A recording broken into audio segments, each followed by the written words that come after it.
What's up, my cochinos and cochinas? I'd like to welcome you back to another fucking video. We're gonna get our grub on with some Starbucks. I got some Starbucks breakfast sandwiches. I know that some of you might be thinking like, I've never eaten breakfast at Starbucks, nor would I want to eat breakfast at Starbucks, but believe me, you'd want to eat breakfast at Starbucks if you knew how good it tastes. I'm actually just exaggerating it a little bit. The things that I've had from Starbucks are usually like a low-fat version of like a bomb breakfast sandwich. So because of that, I know that they're going to sacrifice flavor. You're not going to get the fats in that really brings it that flavor. But for what it is, it's pretty decent. So I got 2 reduced fat bacon and white cheddar sandwiches. And I also got a coffee on deck. I got a cold brew with sugar-free cinnamon dolce is how you're supposed to say it if you're a Starbucks aficionado or if you're Italian or something like that. I don't know. So got the cold brew on deck. Gonna go ahead and put the straw, stick it all the way in. All right. Get nice and caffeinated.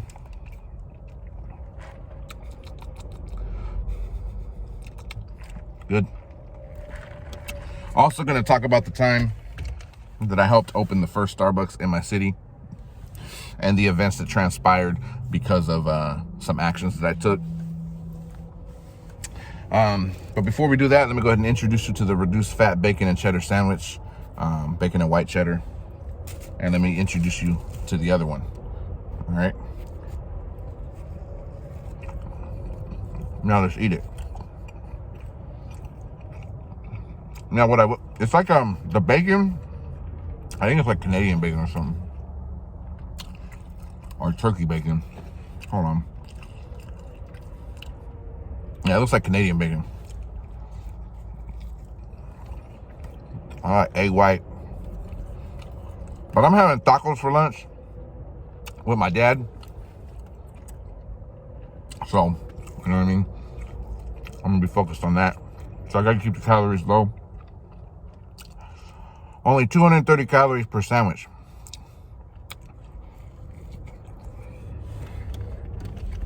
How the hell did I spill? I don't know. Anyway.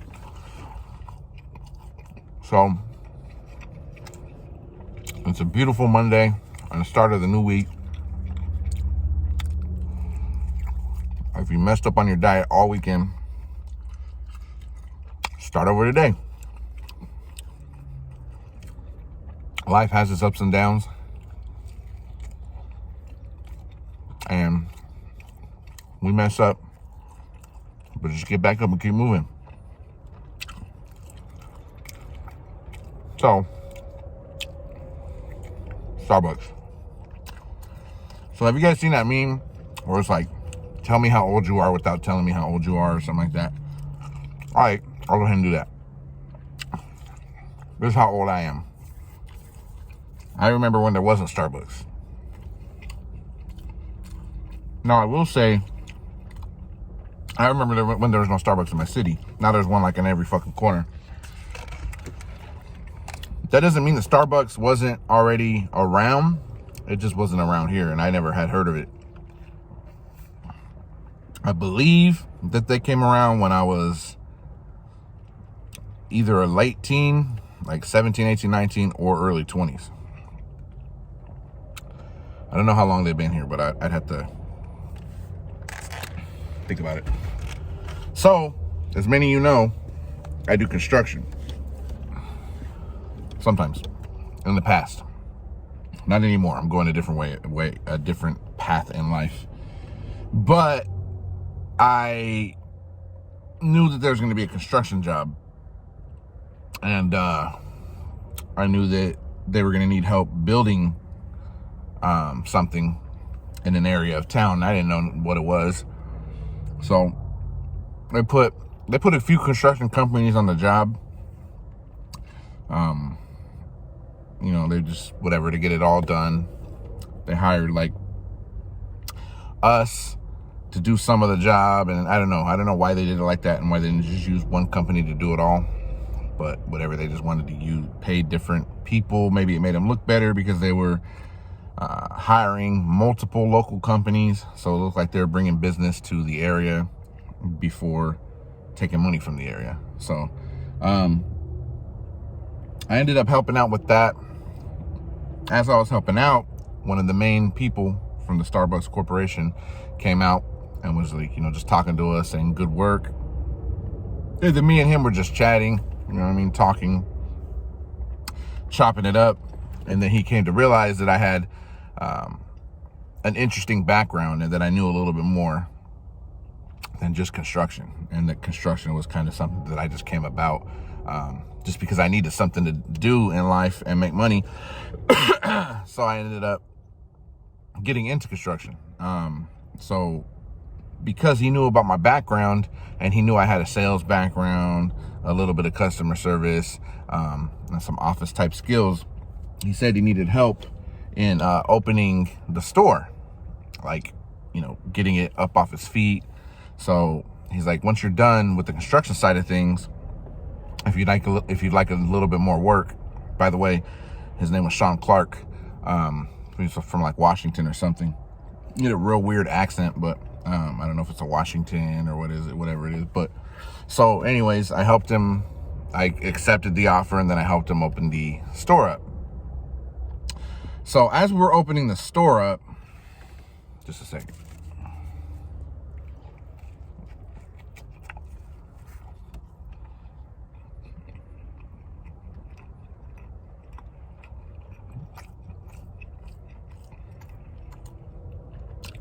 As we were in the process of opening the store up,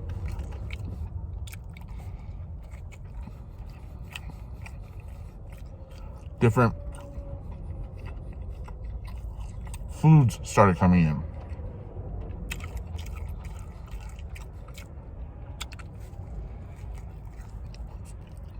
Like boxes and boxes, like cookies,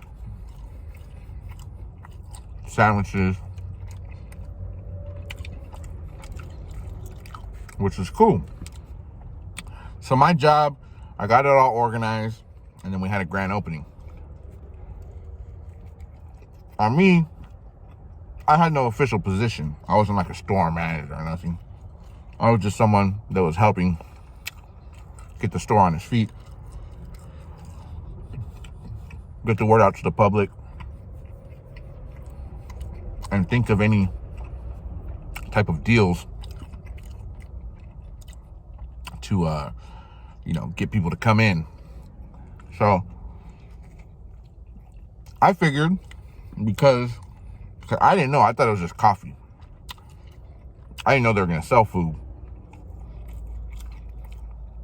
So when I saw that they sold food, I assumed that, hey,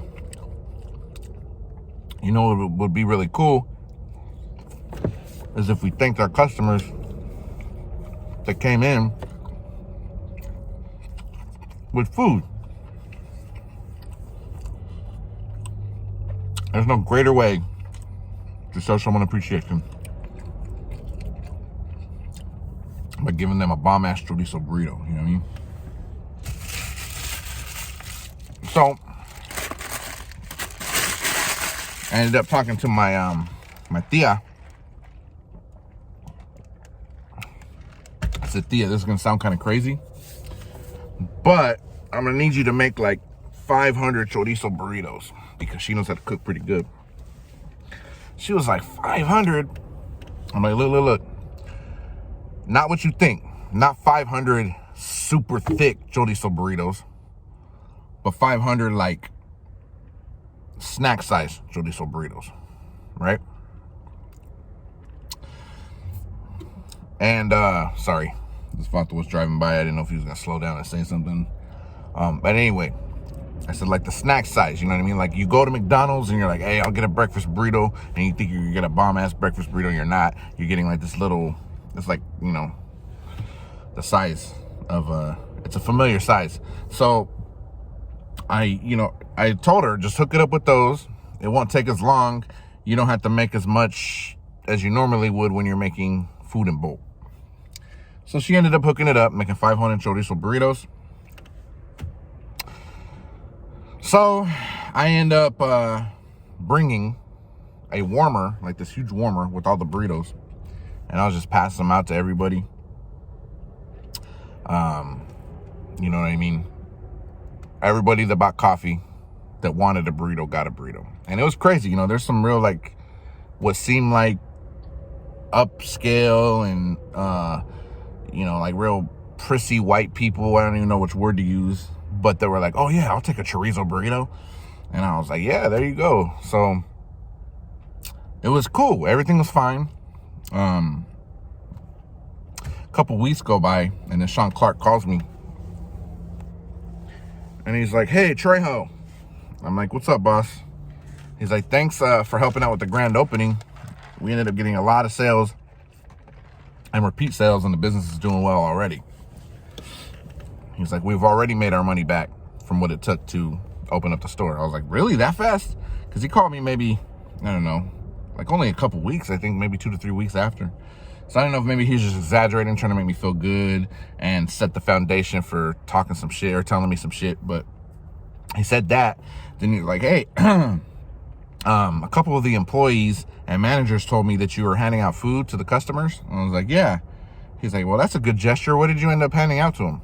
I was like, well, I said, I don't know if you know about this Sean Clark, but it's Mexican food. So chorizo burritos. And he was like, okay. He's like, well, I got a couple phone calls from a couple people who were complaining about the burritos. I was like, well, that's, I mean, it's not a Starbucks product, so you know what I mean? He's like, exactly. You hit the nail on the head. So what I'm going to do is refer them that if they want to sue, that they would have to sue you personally. And I was like, hey, what are you talking about? He's like, well, I mean, you're the one that brought the burritos in. You should be held responsible if they want to sue. And so I kind of was just like, well, yeah, I agree. You know what I mean? I brought them in. It had nothing to do with you guys. It was just a gesture. So if they really want to go that route and waste their money, then yeah, they can sue me personally. So what I ended up doing, because I knew that was going to happen, was, and okay, I'll tell you why they wanted to sue in a second. But what I ended up doing immediately after I got off that phone call was I looked up on opening like a business name under my name, because I'm like, I'm not going to have them suing me personally. So I opened up a business name, and the first thing I could think of, so when he called me, I was out and about in a different city in San Francisco. And I saw these like 2 dudes walk by, right? And they had like suspenders and they were kind of hunched over, and I couldn't tell what they were. I knew they weren't German, but I don't know. I didn't know what they were, but I was like, man, they look Dutch. And so while I was talking to them, I was like, what business name could I think of? And so I see these 2 dudes, and they look like they're brothers. You know what I mean? In San Francisco, you don't know. It could have been something else, but they look like they're brothers. So I was like, I'm going to open a name under Dutch Brothers. But that name was taken. So I ended up just using like Coffee Mills House. Like I just, you know, some random shit that just came off the top of my head that I wanted a name for a business. And I wanted it to be associated with the whole coffee thing, because that's how these people that were suing me knew about me. So I did Coffee Mills House. And then, what you guys are going to want to know, why do they even want to sue you, Trejo? Well, apparently, a couple people that came through were Muslim. So shout out to my Muslim people. I'm very sorry, but my auntie, my tia, whichever one, however you want to say it, wherever you come from, my auntie, my aunt, she ended up using pork chorizo, even though I told her to use beef chorizo, because I figured a majority of people are fine with beef, and there's, you know, quite a few people that don't like pork. But she ended up using pork chorizo, and I guess these Muslims knew, because I think they felt unclean or something after they ate the burritos.